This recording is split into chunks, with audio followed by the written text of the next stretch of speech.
What's going on, YouTube? Welcome to the channel. This is my first official video of the channel where we are going to be reacting to things, discussing hot topics, and connecting as a people. The crazy shit that people choose to put on the fucking internet. Because why the fuck not? It's there. And like some of this shit is just out of pocket. I feel like a lot of these things are normalized these days. Like, or not shamed enough. We're going to have some open discussions here about some things and react to some things that's going on the fucking internet these days, because I feel like talking about it, and I'm pretty sure there's other people out there that feel the same way or think the same thoughts, or, you know, at least are thinking adjacent, you know what I mean, in the same realm where we can have discussion. I'm down for discussion. You know what I'm saying? Jump in them comments and let's discuss the shit. So the first video we're going to get into today is a video by Young Don. The summarization of the Akaash situation by my boy Young Don here. And we're going to cover one more point that I feel like people aren't hitting on hard enough, you know, in this situation. So without further ado, man, let's get into it, dog. Wife to humiliate him on her podcasts.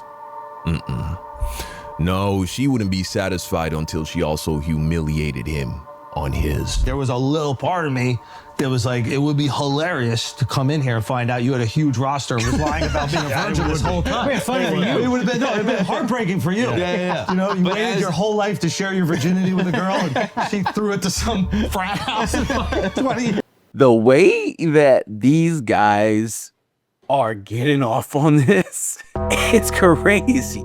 Their boy is in shambles. And these guys are having the time of their life with this shit. A white dude. A white guy! A fucking white guy! Yeah. Got that shit. Don't slap five there. That's bad. And Akaash, you need some new friends, man. Because those guys you do your podcast with do not respect you at all. That muffin top. Yeah, you got that loud. Yeah. Okay, the real answer. My boy's over here eating fucking popcorn. They have midget security guard. They wanted to downplay it and make a joke of it. Make it light. They tried to really make it seem like this man wasn't depressed as fuck over this for the last 3 weeks. And they know this episode was going to get hella views. They knew. Loud. What was that? His dick smells. Oh, that dick. Yeah, because once you, Kurt, God, you guys are professional security. What man. if a guy breaks out? Come on, you didn't make sure. Okay, no, but for real, you got a stink dick husband sleeping on the floor. like, what's wrong with you, man? Like, And you can tell that it wasn't Akaash's idea to bring his wife on the podcast. Nah, it was definitely Andrew's fucking demon. That man truly knows how to exploit the people in his life for his own self-interest. I say that because Akaash was a nervous wreck the entire podcast, constantly fidgeting, just digging his fingers into his hand. Every laugh was forced and fake. You could tell because he would go from laughing to just having a straight face in the blink of an eye. we're trying to rebrand you right now, Chesley. Okay, can we get some, I gotta wait that long. can we get some other definitions out of the way? Yeah, let's get some other Yeah, definitions. yeah. A roster. Roster. Yeah, what is a roster? What is that? Okay, What does this mean? The only favor Akaash That boy.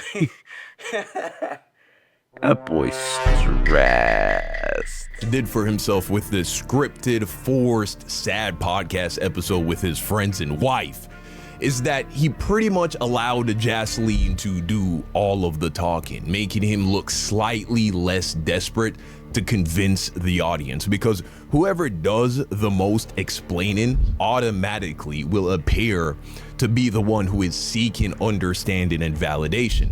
He only interjected from time to time to make the occasional joke so that he appeared to be in on the fun, and to make sure Jasleen didn't go too far off the rails when answering questions, like when she was asked to rank all the kinds of Asians from worst to best. I'm not a comedian, obviously. You're not fooling us. Yeah. All right. Oh, she's funny. All right, let's rank Asian people. Okay, no, this is not part of the file. do it. Don't This do isn't it. part of the that. file. Don't do it. Don't. Yeah, She dead ass. She dead ass said she.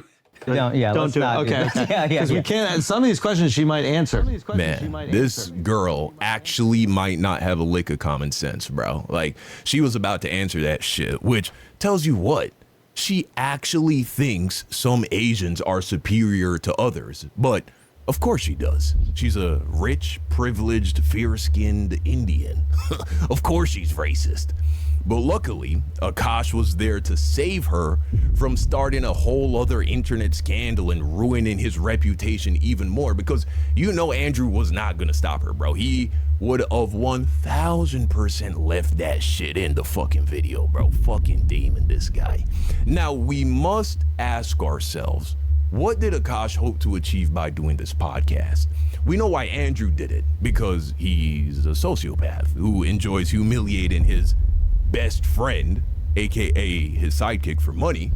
We know why Jasleen did it, because she's a narcissist, and any opportunity she gets to have the spotlight on her, she's going to take it. I mean, this podcast episode already has more views than all of her 10 podcast episodes combined. But why did Akaash agree to do it? What did he want to accomplish? Well, firstly, he did it because Andrew probably told him that it was a good idea. As Akaash is to Andrew what Fresh is to Myron. An obedient, less talented, less intelligent, darker skinned lapdog. But secondly, I could only presume because he wanted to change the narrative. He knows that the entire internet now thinks that he's a cuck, a simp, and a sucker who got played by a woman 10 years younger than him. And that bothers him a lot. I mean, who wouldn't be bothered by that shit? We know this because he admitted that these past few weeks have been incredibly hard on him. So much so that he's been given permission from his wife to go and get a hand job from some back alley Asian massage parlor. Yeah, but in reality, if he actually did go get Okay, it, like let me think about it. If you actually think did about go it. get it, yes, like I think it would bother me like 30%, but I feel like 70% I'd be like, okay, whatever. 100% it wouldn't bother her. She not sexually attracted to Akaash, bro. A woman that's locked in, you know what I mean, into you is not out here on the internet talking about smashing her best friend's husband in front of you. Like, it's cuckish. The only reason why she's here is to try to protect the bag. Figure it out. Talk this shit out beforehand. The responses and the way they let her wing it, and she still does a horrible job at repair, just goes to show you that there was no hope. There was no fucking hope in the beginning. I put you through a lot the past couple weeks. So. Like he deserves it. Yeah, I feel like I owe it to you. I feel like I owe it to you. I do yeah. kind of deserve it. Yeah. Yes. it's going to be an old Chinese lady. My Okay, that's justification okay. for the hand job is it's emotionless and it's It's just like a little thing after a massage. Sure. Okay. yeah, that's a great. I mean, I'm on fine. board. Yeah. High five. I also like the fact that it's just less work for you. It's just less work for you. And this was not a joke. He was 100% serious. We know that because he spent a significant amount of time discussing the details and logistics of making this massage parlor hand job happen with his co-host at the end of the show after Jasleen had already left. But he's got the spot. He's got the spot. Apparently the pros are professional. Really? Oh yeah, they just you won't last more than 7 seconds. Yeah. We had like normal. We had a friend in college do this, and he bet he could last like more than 45 seconds or whatever it was. Yeah, we challenged each other to a duel. Wait, what? No, that's We paid for him to go get a rub and tug, and he went and got the rub and tug and came out defeated. It was like How long? he said it was under a minute, like easily. Yeah. Like it was just magic. Do Hey, they we're taking massage you bets. first? I'm too Indian to just get a hand job. I need a massage, a good massage. it's Okay, all okay. Oh, that's nice. It's all inclusive. That's nice. But like from start of hand Yeah. to end of job was. Hey, if you had to go through these last 3 weeks, you and me. My boy worried about about the massage. Do they actually give good massages? No. The main idea is the handy. Is the relief that the fucking wife is not giving you, brother. And it's crazy how he tiptoes and tries not to be disrespectful to, as a man, something you're supposed to do, but when your wife is actively out here disrespecting you, my G. He's the real virgin in the situation. She's not a virgin. She never was a virgin. God damn, she secured the bag. Jealous. Last 3 weeks, you would be jealous. So the question is, did he accomplish this? Did he manage to change public perception? Well, all you have to do is look at the top comments and the dislike to like ratio to know that he didn't. No, instead, he only made himself look even more pathetic. Myron is somewhere smiling right now, looking at all this shit. It took him a few years, but he got his revenge, man. He got his revenge on Akaash Singh. And as they say, revenge is a dish best served cold. Now, I'm not going to react to this entire hour-long podcast. I respect you far too much to put you through that. So instead, let's revisit the three main narratives that I suspect Akaash would like to change and see whether or not the things he and Jasleen said were convincing enough to compel the average person to change their perception of Akaash regarding these three narratives. Narrative number 1, Jasleen Singh is a gold digger. Definition: a gold digger is someone who dates, marries, or forms a relationship primarily to get money, financial support, or material benefits from the other person rather than out of genuine affection or love. Well, when asked whether or not she is a gold digger, here is what Jasleen had to say. Do you consider yourself a good gold digger? Yeah. Bro, she's not even clued in. Even if she is, bro, she doesn't care. She is what she says she is. Like, she doesn't give a fuck. Akaash is laughing to fit in.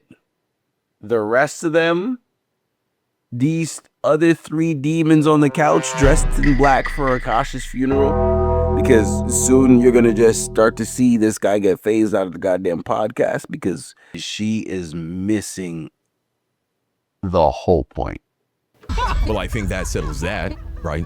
Jasleen still defines herself as a gold digger, but she says that she's a good gold digger, right? Because she invested early on before Akaash was rich. But all you have to do is listen to her podcast and her podcast's co-host talk about money to know that without a shadow of a doubt, the most important thing to her when it came to choosing a man, or when it comes to recommending how you should choose a man, is money. This is not a two-way street. This is a one-way street. His money is our money, and my money is my money.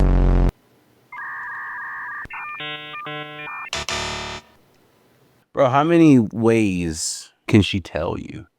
Akaash, brother. It's not even hints. Because as women, we aren't really that capable of handling stress to that degree that maybe men are. Because of our hormonal cycles, we need more sleep, we need more rest.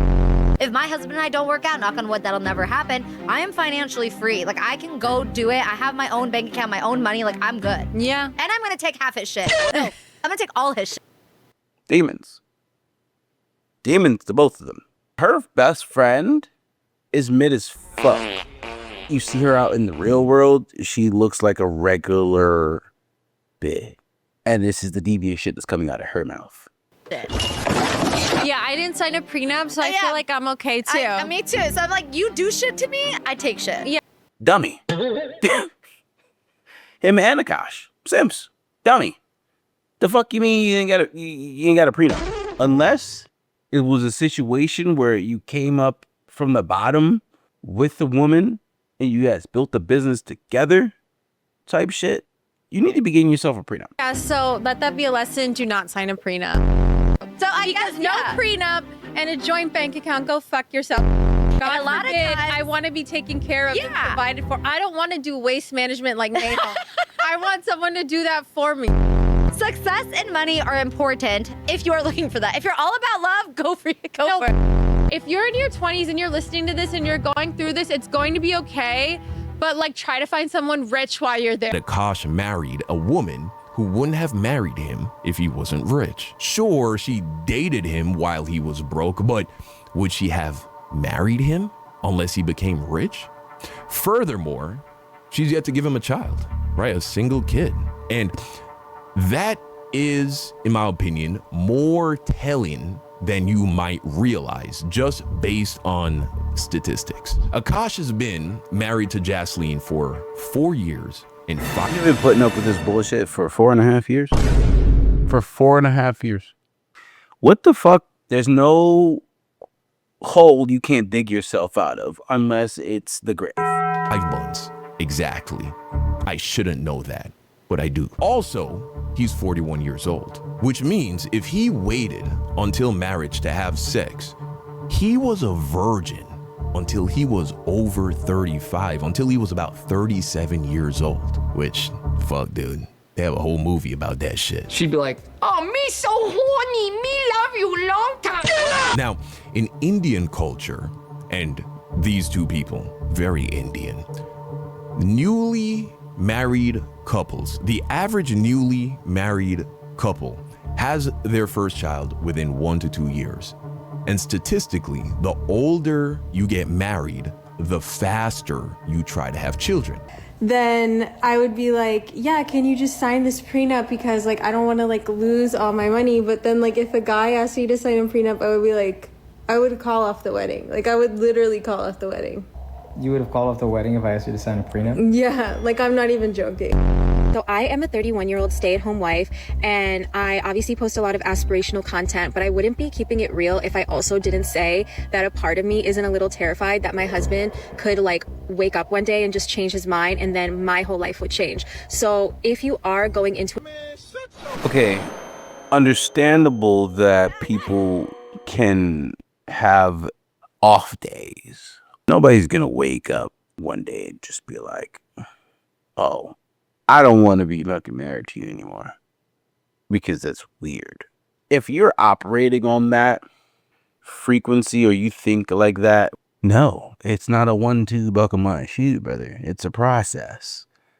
If he's going to leave you or even wants to, it's a discussion, right? Because divorce comes with paperwork. When you're married, there's definitely a fucking discussion.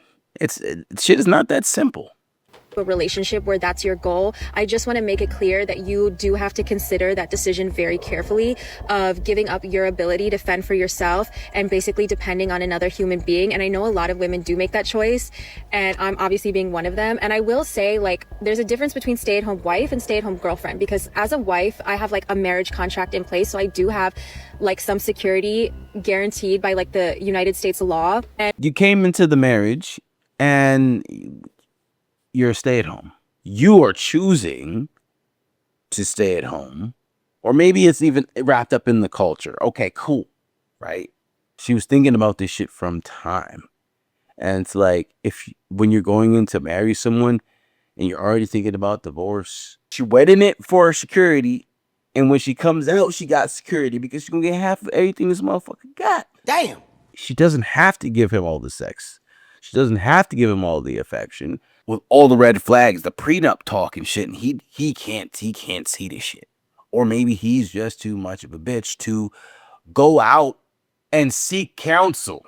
I have an amazing husband, don't get me wrong, but human beings, like, they change. They're wired to make mistakes, and I just, like, you never know what the future holds. And so it's like, it's a scary thing to think, but I think that's why I just want to lay it all out there, that it's of course something that like goes through my mind. And he's also in the entertainment industry, and guess what? There's hoes in the entertainment industry. Like, there are women who purposely try to break up a marriage or who purposely try to target men with money. Akaash married Jasleen under the pretext that she was a virgin, just like him. But in actuality, Jasleen was already sexually active with other men prior to dating Akaash. Now, though Akaash is clearly not very good with women, I think even Akaash could have more than likely gotten laid prior to getting married at 37, which would suggest that Akaash was actually saving his virginity for his future wife. Sometimes I get so painfully nostalgic for college. So for context, I went to college from 2011 to 2016. The top like 4 songs when I came back for my sophomore year: Click, Pop That, Bands Make Her Dance, Birthday Cake, the 2 Chainz, Birthday, It's Your Birthday. I was popping my and living my best life in these white boy frat houses. I was shopping at Rainbow. I was eating buffalo chicken wraps every day. I was straightening my hair with my French tips. Like, you could not tell me nothing. And I had a roster of guys that I would rotate through. So it's like, In the dating world, having a roster means having multiple people that you're fucking, right? When a guy says he has a roster of chicks, it means he has multiple women that he can call upon to go on dates with or to have sex with. And so this was her explanation. Is it true that you said that there was a rotation of guys? A roster. Roster. Yeah, what does a roster mean to you? What does this mean? You guys have to understand, have you ever heard of the repressed Catholic schoolgirl? Never. I was, you know. Okay. So I was, His Catholic school was in his living room. Imagine how repressed he was. I was the repressed Indian girl that I didn't even watch Jersey Shore in high school because I felt it to be too inappropriate. So when I got to college, I'm like, oh my God, I can dress however I want. I can do whatever I want. You can have a roster of frat boys. But What does a roster mean? so it didn't actually translate to a roster. It just meant like 2 guys I was talking to and flirting with at the same time. That's it. That's all. Yeah. And when you say hooking up, I think people When think you I meant mean hooking up, I just meant making out. Again, like everything I say is so amplified and hyperbolic because it's so like incongruous to who I actually am as a person. Right. So you're saying you're a big old prude. Yeah, literally. Now, she claims her roster consisted of only 2 guys that she would flirt with and make out with. And for her, hooking up just meant kissing. But there's a problem. Later in the podcast, she casually uses the term hooking up again, but because she wasn't really thinking when she was talking, which I imagine she doesn't do very often, right? She forgot what she had said earlier, and it slipped out how she really defines the term hooking up. This is like when Tinder first came out. There was no Bumble, there was no Hinge. I met this guy on Tinder, whatever. Like we were like just feeling like the vibes, and I stupidly was like, oh, you can sleep over, but like not really wanting to hook up that much. Cause again, for me, like I was just like, okay, maybe we can make out and just like whatever and cuddle. So here she clearly uses the term hooking up to mean sex and regards making out as not really hooking up. if your man is weird about periods, that's a red flag. Break up with him immediately, no pun intended, because when I was in college, I dated this guy. You know, he didn't want to fool around when I was on like the heaviest days of my period. Okay, totally understandable, I get that. And I was like, oh great, good news, my period ended, like we can like have fun tonight, blah blah. Because when I was in college, I dated this guy. You know, he didn't want to fool around when I was on like the heaviest days of my period. Okay, totally She was a virgin. She was a virgin when she got married. She's prude. You literally just heard her say it. She agreed. Obviously, Schultz was fucking trolling. He's been trolling this entire time. Hooking up, meaning making out, is crazy work. Prep the girl beforehand. Give her the script. Because you obviously, she can't. What the fuck? She's gonna defend herself? Understandable, I get that. And I was like, oh great, good news, my period ended, like we can like have fun tonight, blah blah. And he was going down on me. And, like, wouldn't you know it, I was still spotting. And also, if you're like poking around down there, like more blood can sometimes come out. Oh my God. I swear to God, like I thought my period was done. She's going to frat parties. She's getting sexy. She's popping that pussy, huh? She's getting drunk. She's dating multiple guys at the same time. They're going down on her. They're sticking who knows what, you know where, deep enough to cause her to bleed. Add all that shit together, man. Does that sound like the behavior of the kind of girl that makes it out of college still a virgin? Well, I'll tell you who doesn't believe that. The comment section of this podcast episode. And I gotta be honest, I can see why. It was college too, Akaash. Brother, man, it was college, brother.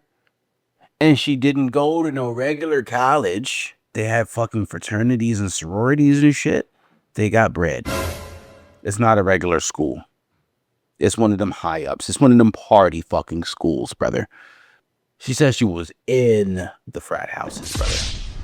There's no fucking possible way in hell. So by my count, we've struck out twice now. The last crucial narrative that I think Akaash would like to change is the idea that Jasleen isn't actually sexually attracted to Akaash. Akaash went onto her podcast, and as he was sitting in as a guest, she confessed that she had a burning desire to have an affair, which he frames as an orgy with her co-host's husband. Naveen hasn't or is the scammer, but have you been a scam before?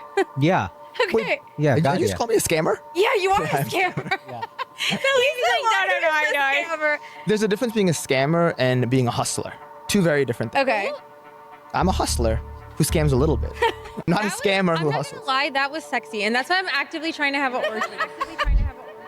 I don't think I even need to comment on that one, right? It speaks for itself, doesn't it? But if I had to describe how Akaash dealt with that situation in one word, cook.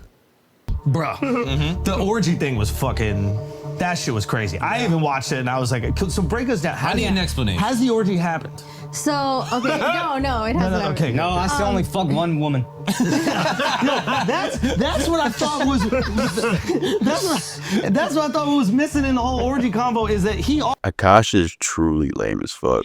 I've seen videos of him going off on red pill people and the ideologies of red pill and how they shouldn't be treated women that way and whatnot. Now it's very childish, the mindsets, but look at him from his demeanor and everything. Like, yo, this whole situation is fucked. He should have got on this motherfucker with his boys, explained this shit, talked this shit out for real. He should have had a side conversation with his wife from it started to blow up on the internet, telling her to slow the fuck down this shit. Also gets to get some side. I could have doubled my body count. Yeah. Now, would you have let him get some side in this hypothetical orgy? Of course. Everyone should be included. Nah, but Akaash wants the dude. The dude. Yeah. You think he can handle all 10 inches of that? Then you can take. He is just fucking defeated. That really reveals what these guys think of Akaash. They neither respect him nor do they empathize with how humiliating all of this must have been for him, right? Like his wife saying that she wants to fuck her friend's husband is already bad enough, but they won't even play along with the idea that at least he gets to fuck the other guy's wife, bro. You think he can handle all 10 inches of that? Schultz enjoys this guy's page. There's no way you can tell me that Schultz doesn't enjoy this shit right now. And Schultz can say whatever he wants to say about, oh, I love this guy and blah, blah, blah on camera. Real talk, he doesn't give a fuck about this guy. Schultz knows what the fuck he's doing right now. He knows that this is not good. He knows it's not going well. I feel like he knew it wasn't going to go well because he's had an interaction with Akaash's wife years ago, and I feel like Schultz was trying to point out misbehavior in a certain setting.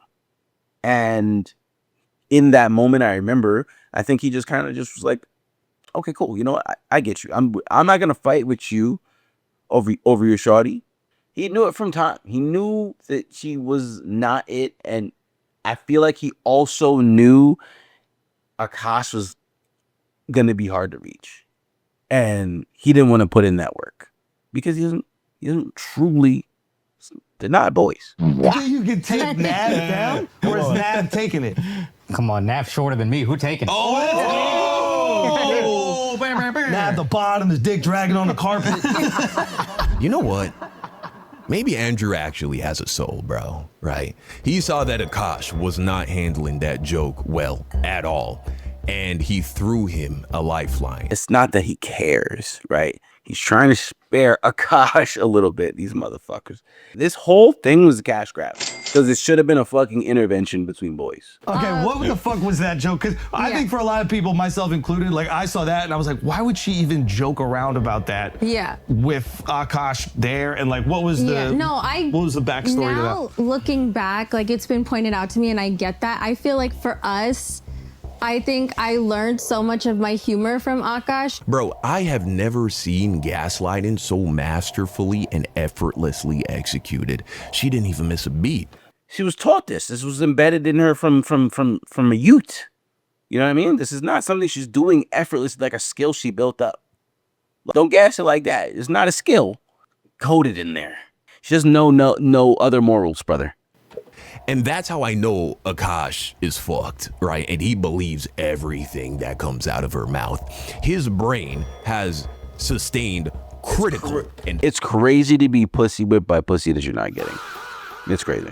Permanent damage from the metric. And even if you are getting it, you're not getting it at its full potential, sir. She was into you like that, brother? No, What was the backstory to that? now looking back, like it's been pointed out to me, and I get that. I feel like for us, I think I learned so much of my humor from Akaash, not to like justify it, but just to explain like, oh, if I say these absurd things, it's so funny because it's not who I actually am. Right. But I kind of forgot that like the internet doesn't know all these multi-dimensions of my personality, so they're Right. just seeing this one thing. Right. So the orgy joke started with like Akaash being like, oh, Nav's really hot. Like Akaash would show Nav's picture to his trainer or whatever, because he's like really like. Would y'all ever have an orgy together with your husband? Rhea, She tried. I'm actively trying to have an orgy because this couple is so fucking good looking, and you haven't seen Nav yet, but wait till you fucking see him.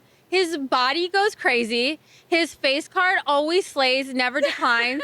And it's kind of weird because I'm talking about your husband. No, I kind of love it, but I'm like, us Yeah, of course you love it. That's your husband. Maybe. I just know that Nav's dick is like at least 10 inches. You would only be down for an orgy for Wild. Fucking wild. And he's seen it. Hello. He's seen this podcast because he's trying to put his girl on. Thick. It's thick. Her co-host just clearly acknowledged that even before the commenter asked if they would ever have an orgy, which, goddamn, that guy, wow, that guy probably feels like he caused all this shit to happen, whoever sent in that super chat.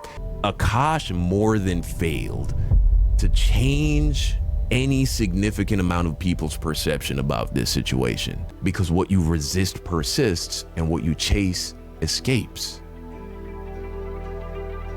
Every fucking time. This was a whole crazy ass situation because you just fed a lot of content creators this month. You fed a lot of people, and the one person that you didn't feed was your goddamn husband.